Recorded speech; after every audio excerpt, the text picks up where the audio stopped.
बड़े स्टॉक्स ऐसे स्टॉक्स जहां पर खबरें हैं, खबरों के चलते एक्शन है, उस एक्शन पर आपका रिएक्शन क्या होना चाहिए, आपके पास है तो क्या करें, लेना चाह रहे हैं तो क्या करें, ये बताने के लिए डॉक्टर रवि सिंह जी हमारे साथ मौजूद रहेंगे। तो एक एक करके खबरें लाते हैं, खबरों को पहले समझिए, उसके बाद से बताते हैं कि वहाँ पर क्या स्ट्रेटजी होनी चाहिए। तो आज की पहली कंपनी जो है वो निकल के आई है थर्मैक्स लिमिटेड। थर्मैक्स पे ऊपर आपको बता दें कई सारे ब्रोकरेज हाउसेस की रिपोर्ट आई है और यहाँ पर कंपनी की रेटिंग, कंपनी के लक्ष्य को बढ़ाया गया है। और जो ब्रोकरेज हाउसेस ने लक्ष्य बढ़ाया उसमें जेफरीज का नाम शामिल है, उसमें मोतीलाल ओसवाल शामिल हैं, उसमें निर्मल बांग शामिल हैं, उन सब ने जो है रेटिंग बढ़ाई है। और ये कहा गया है इन तमाम जो रिपोर्ट्स कंपनी ने जारी की हैं ब्रोकरेज हाउसेस ने कि अगले 3 साल में कंपनी जो है वो 1 गीगावाट के रिन्यूएबल एनर्जी के प्लांट लगाएगी। इसके अलावा डबल डिजिट ग्रोथ की बात की गई है और साथ ही साथ कंपनी को हाल ही में कंपनी को 5 बायो सीएनजी प्लांट लगाने का भी ऑर्डर मिला है। और ये आपको बता दें ये ऑर्डर 500 करोड़ रुपए का है। तो खबरें भी हैं, ब्रोकरेज हाउस की रिकमेंडेशंस भी है, खासतौर से रिन्यूएबल एनर्जी में जिस तरीके से कंपनी के एक्सपेंशन प्लान देखने को मिल रहे हैं। और उसी के चलते थर्मैक्स के शेयर में आज हम देख रहे हैं कि सुबह से जो है एक मोमेंटम बनता हुआ थर्मैक्स में देखने को मिल रहा है, करीब 6% ऊपर। अब तो यहाँ पर जो है रैली देखने को मिल रही है, 2989 का लेवल अब यहाँ पर देखने को मिल रहा है। सर, अगर हम 6 महीने की बात करें तो एक दायरे में ही रहा है, 20-25% का हालांकि चला है। लेकिन अब जिस तरीके का मूव देखने को मिल रहा है और जिस तरह की खबरें आ रही हैं रिन्यूएबल एनर्जी को लेकर के, उसके एक्सपेंशन को लेकर के या ऑर्डर को लेकर के, आप कैसे देख रहे हैं और सहमत हैं ये जो तमाम ब्रोकरेज हाउसेज लक्ष्य बढ़ा रहे हैं कंपनी के ऊपर? देखिए, इसमें कोई डाउट नहीं है कि विपुल जी, फंडामेंटल थोड़ा सा डेवलपमेंट यहाँ पर चेंज हुआ है। और वापस स्टॉक को भी देखें तो ऊपरी लेवल से काफी अच्छा करेक्ट भी हुआ है। अगर आप थोड़ा सा रीसेंट हाई देखने की कोशिश करें तो रीसेंट हाई 3200 रुपए का था। उसके बाद स्टॉक ने सीधी नीचे की छलांग मारी और 3200 रुपए जब चल रहा था तब था 19 अक्टूबर। और इसके बाद इसका लो बना नवंबर, 30 नवंबर को, वहां से पुल बैक आया है। फिलहाल मैं स्टॉक पे बहुत ज्यादा कॉन्फिडेंट नहीं हूं। और मैं जहां तक मनी नाइन जो लोग फॉलो कर रहे हैं उनके उनकी नब्ज को पकड़ूं तो शायद मुझे लगता है थर्मक्स ठीक है, पावर में है, प्रोजेक्ट अच्छा है। जिसके पास होल्डिंग है वो आपको अगर बियर करना है बिल्कुल आप कर सकते हैं। लेकिन अगर इसकी जगह पे मैं दूसरा रिकमेंडेशन देखो, देखिए मैं ये नहीं कह रहा हूं कि ये नीचे गिरेगा, ये 3100-3200 रुपए आ जाएगा। लेकिन उससे बेटर स्टॉक्स जो है वो अवेलेबल है। बट फिर भी ये कहूंगा कि तेजी की यहाँ पर न्यूज का इंपैक्ट है, तो न्यूज का इंपैक्ट आपको 3150 तक आता हुआ नजर आएगा और 3150 के बाद ही थकेगा। तो अभी तो तेजी है। जी, अभी तेजी है। इस बीच जो है बहुत सारी टिप्पणियां भी आ रही हैं। अनुज जी कह रहे हैं विपुल सर आज क्या हुआ, मेरा सवाल जो है नहीं लिया आपने, पिक नहीं कर रहे हैं। सर, आपके सवाल अक्सर लिए जाते हैं, आज दूसरे लोगों को मौका मिल गया, समय की कमी रहती है। लेकिन आपके सवाल अगर कोशिश करेंगे बाद में अगर ले सकेंगे तो लेंगे, वरना कोई बात नहीं, कल पूछ लीजिएगा। अभी बहुत सारे सेगमेंट्स हैं इस कार्यक्रम को, आप देखते रहिए, हो सकता है आपका प्रश्न भी इसमें रिकवर हो जाए।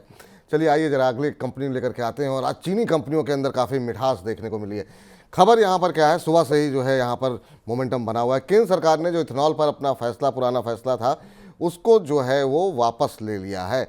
आपको बता दें कि सरकार की तरफ से गन्ने के रस और या सीरे से एथेनॉल बनाने को लेकर के सरकार ने रोक लगा दी थी। और उसके बाद से जिस तरह की पैनिक सेलिंग देखने को मिली थी, चीनी शेयरों की काफ़ी अच्छी खासी पिटाई हुई थी। लेकिन अब जो सरकार ने उसमें थोड़ा परिवर्तन किया है, उस आदेश को वापस लिया है और एक लिमिटेशन कर दिया है कि 17 लाख टन चीनी से एथेनॉल जो है वो कंपनियां बना सकेंगी। और इसी के चलते आज हम देख रहे हैं कि अच्छा खासा मोमेंटम बलरामपुर चीनी, रेणुका शुगर, बजाज हिंदुस्तान, इन सब में देखने को आज मिलता हुआ दिखाई दे रहा है।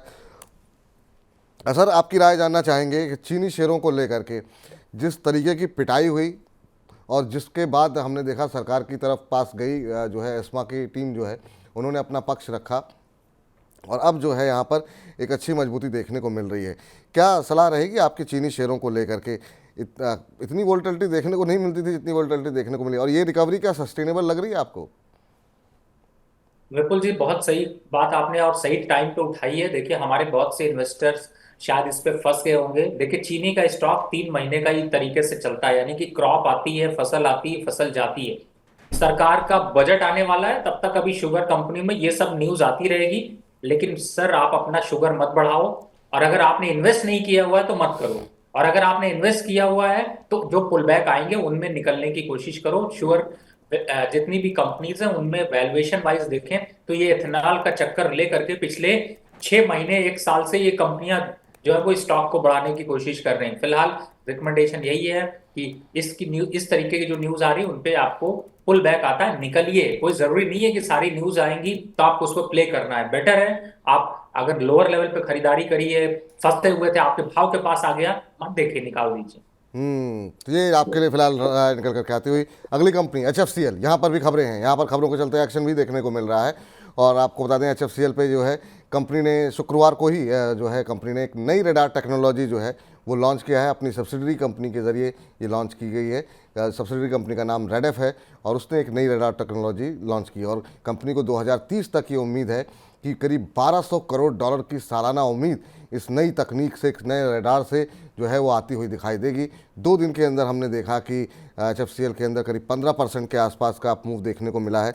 आज अगर इस शेयर पे नज़र डालें तो आज भी अच्छी खासी बढ़त जो है यहाँ पर शेयर में देखने को मिल रही है और करीब 7.25% ऊपर अब ये शेयर कामकाज करता हुआ 80 के आसपास आ चुका है। सर आपकी राय सर, एक महीने में 17% के आसपास की रैली आ चुकी है, पिछले 2 दिन में ही 15-16% तो हो गया। क्या सलाह रहेगी? उससे पहले हम देखें तो काफ़ी सुस्त दिखाई दे रहा था, लेकिन ये नया ऑर्डर, ये जो नई तकनीक विकसित की है उसके बाद मोमेंटम में आता हुआ शेयर दिखाई दे रहा है।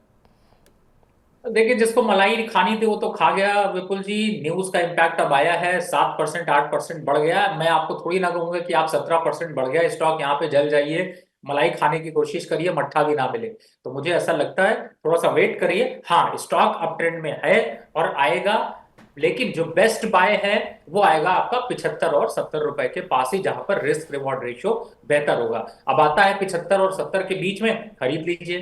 65 रुपए का स्टॉप लॉस डालिए, टारगेट होगा 90 रुपए का। अब करंट से 90 रुपए लेंगे तो कुछ भी नहीं है, नीचे भी है ऊपर भी है। तो मुझे लगता है ट्रेंड है, और ट्रेंड जो है वो अभी इस समय स्ट्रांग है। मुझे लगता है 90 रुपए तक का ये स्टॉक जा सकता है, लेकिन अगर डिप मिल गया तो खरीद लेंगे, नहीं डिप मिला तो दूसरे स्टॉक को खरीदेंगे। ठीक है, चलिए, तो डिप मिलेगा तो खरीद लेंगे, ट्रेंड है और ट्रेंड ही सबसे बड़ा फ्रेंड है। चलिए, ये अक्सर जो है रवि जी कहते रहे हैं पहले भी। चलिए जरा लेकर के आते हैं अगली कंपनी टाटा जो है, वहाँ पर क्या कुछ खबरें हैं जरा स्क्रीन पर लेकर के आइए। और टाटा पावर को बता दें कि सब्सिडरी कंपनी, अभी हम थोड़ी देर पहले ही आपको बता भी रहे थे, कंपनी की सब्सिडरी कंपनी को 418 करोड़ रुपए का एक ऑर्डर मिला हुआ है। और ये जो ऑर्डर मिला हुआ है सब्सिडरी कंपनी को, वो रिन्यूएबल एनर्जी को लेकर के मिला हुआ है और ये ऑर्डर जो है NTPC से मिला हुआ है। Order 152 megawatt DCR solar PV models की सप्लाई के लिए मिला हुआ है और ये सब्सिडरी कंपनी जो है उसको मिला है। 1% से ज़्यादा की बढ़त आज सुबह जब हमने खबर लिखी थी तब देखने को मिल रही थी और अभी हम देखें अगर तो टाटा पावर में अब पावर थोड़ी सी बढ़ती हुई दिखाई दे रही है। अभी भी खैर 1.5% के आसपास की बढ़त है, 337 का स्तर हो चुका है। हालांकि इसको हम डिस्कस कर चुके हैं, लेकिन इस सेगमेंट को चूँकि हम अलग से भी सर अपलोड करते हैं तो एक छोटी सी टिप्पणी दोबारा कर दिए टाटा पावर पर।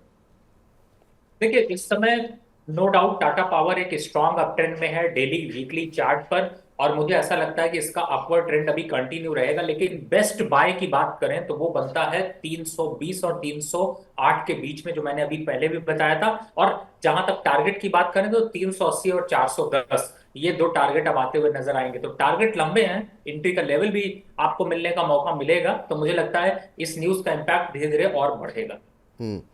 चलिए अगली कंपनी स्क्रीन पर लेकर के आते हैं जाइडस वेलनेस पे। जी हाँ, फार्मा क्षेत्रों में आज ज़बरदस्त तेज़ी देखने को मिल रही है और जाइडस के बता दें आपको कि यहाँ पर कंपनी को US FDA की मंजूरी मिली है दूसरे फेज़ के लिए। NLRP3 इनहिबिटर को जो है एक दवा है, उसके दूसरे फेज़ के लिए US FDA की मंजूरी मिली है। आपको बता दें पार्किंसन रोग के इलाज में ये काम आती है और ये जो दवा होती है, आपको बता दें कि जो बीमारी होती है उसमें होता है कि व्यक्ति का जो अपने शरीर का मूवमेंट होता है ना, उस पर नियंत्रण खुद का रह नहीं जाता है, तो अपने हिसाब से वो कामकाज करते हैं। ऐसा नहीं कि दिमाग ने कुछ ऑर्डर दिया तो आपका हाथ वैसे ही काम करेगा। आपको बता दें कि हाल ही में जो कंपनी को लैकोसेमाइड के टैबलेट के लिए भी मंजूरी मिली थी 100 mg 300 mg के लिए, और इसके चलते हम देख रहे हैं कंपनी के शेयर में आज अच्छी मजबूती जो है वो देखने को मिल रही है जाइडस लाइफ साइंस के शेयर में, और ये करीब 675 4.5% ऊपर इस समय कामकाज करता हुआ।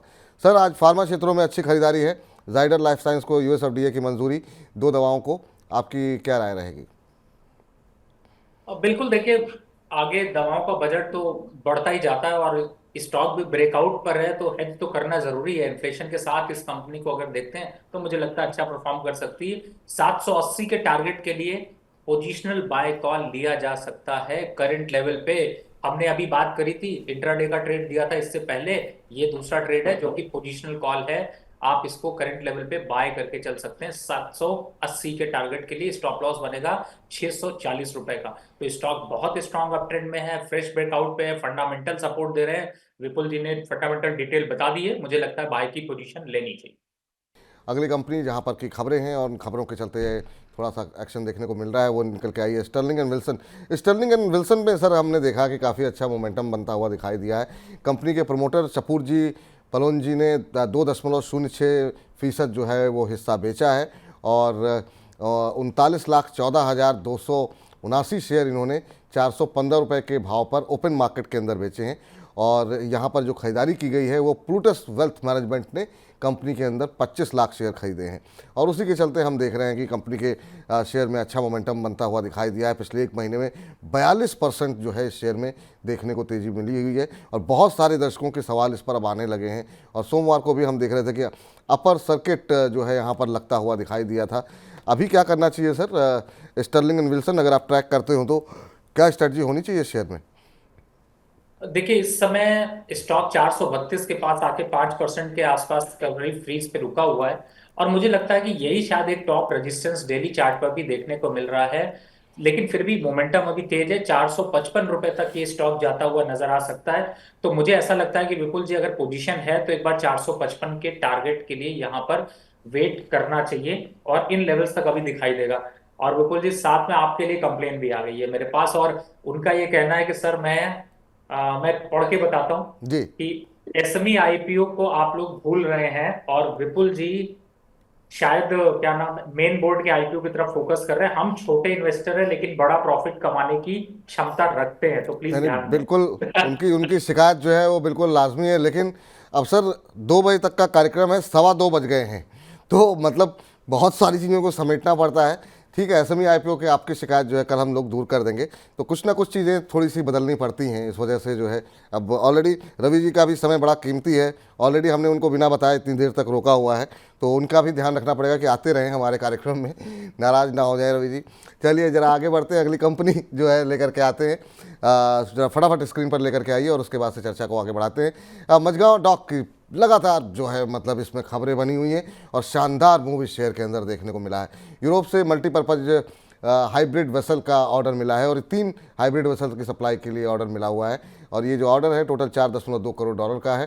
तो ये यहाँ पे खबर है, खबर के चलते आज हम देख रहे थे 3% से ज़्यादा की तेज़ी जो है वो देखने को मिल रही थी मझगांव डॉक के अंदर। अभी क्या सलाह रहेगी सर, कहाँ तक जाएगा ये शेयर? विपुल जी डिफेंस काउंटर आता है तो टारगेट देने में भी डर लगने लगता है कि क्या नया टारगेट दिया जाए।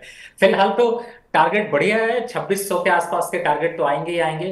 वीकनेस के चांसेस यहाँ पर कम है और जितना डिप मिलता है खरीदारी के लिए अच्छा है। लेकिन शॉर्ट टर्म पे अब मत इन्वेस्ट करिएगा, लॉन्ग टर्म के हिसाब से ही सोच के चलिएगा। थोड़ा रिस्क रिवॉर्ड के हिसाब से देखते हैं तो रिस्क बढ़ता जा रहा है। थोड़ा करेक्शन पे अच्छा था लेकिन फिर भी अभी भी यहाँ से टारगेट जो है वो अपसाइड 20% का दिखाई दे रहा है। जी चलिए, अपसाइड 20% अभी भी यहाँ से है, शानदार रैली आ चुकी है। और डिफेंस पे तो बहुत डिफेंस रेलवे ये रवि जी के पसंदीदा पकड़ वाले क्षेत्र हैं जहाँ पर वो जो भी सलाह देते हैं वो तुरंत फलीभूत हो जाती है। चलिए आगे बढ़ते हैं और अगली कंपनी लेकर के आइए ल्यूपिन फार्मा में। जैसा कि हमने आपको बताया काफ़ी अच्छा मोमेंटम देखने को मिल रहा है। यहाँ पर भी एक यूएसएफडीए की मंजूरी की खबर है। एलोप्यूरिनॉल टैबलेट के 100 mg और 300 mg के लिए यूएसएफडीए से मंजूरी मिल गई है। और ये अच्छी बात यह है कि भारत के पीतमपुर के अंदर जो है ये फैसिलिटी होगी जहाँ पर कि इस दवा का उत्पादन होगा और इसको अमेरिका में बेचा जाएगा। इस दवा का इस्तेमाल प्राइमरी और सेकेंडरी गाउट बीमारी में होगा। गाउट बीमारी आपको बता दें कि ये जोड़ों में बहुत भीषण दर्द होता है, असहाय दर्द होता है, खासतौर से अंगूठे के जोड़ों में या कहीं पर भी, उसके इस्तेमाल में ये दवा जो है इस्तेमाल होगी। और कंपनी के शेयर में आज हम देख रहे थे कि करीब 2.5% के आसपास के ज़्यादा की तेज़ी जो है शुरुआती कारोबारी सत्र में देखने को मिल रही थी। और अभी भी अगर इस शेयर को देखें तो अब 1% की बढ़त रह गई, ऊपरी स्तरों से हल्का हुआ, लेकिन ये शेयर क्या मूव दिखाया है। फार्मा में जो खरीदारी देखने को मिली है, पिछले अगर हम 6 महीने की बात करें तो करीब 50-52% का रिटर्न इसमें देखने को मिला है। सर आपकी राय क्या रहेगी? विपुल जी इसको हमने बाय की रिकमेंडेशन पे ही रखा है। 1450 का टारगेट पहले भी दिया है और अभी भी उसी का वेट कर रहे हैं। तो मुझे ऐसा लगता है बिल्कुल मोमेंटम जारी रहेगा और ये सारी न्यूज जो है वो इम्पैक्ट आपको दिखता रहेगा। तो डिप पे खरीदारी करने की कोशिश करें। स्टॉप लॉस 1180 का बनता है, 1450 का टारगेट बनता है। 1450 का टारगेट। चलिए तो फिलहाल अब हमारी खास पेशकश बजिंग स्टॉक्स में इतना ही।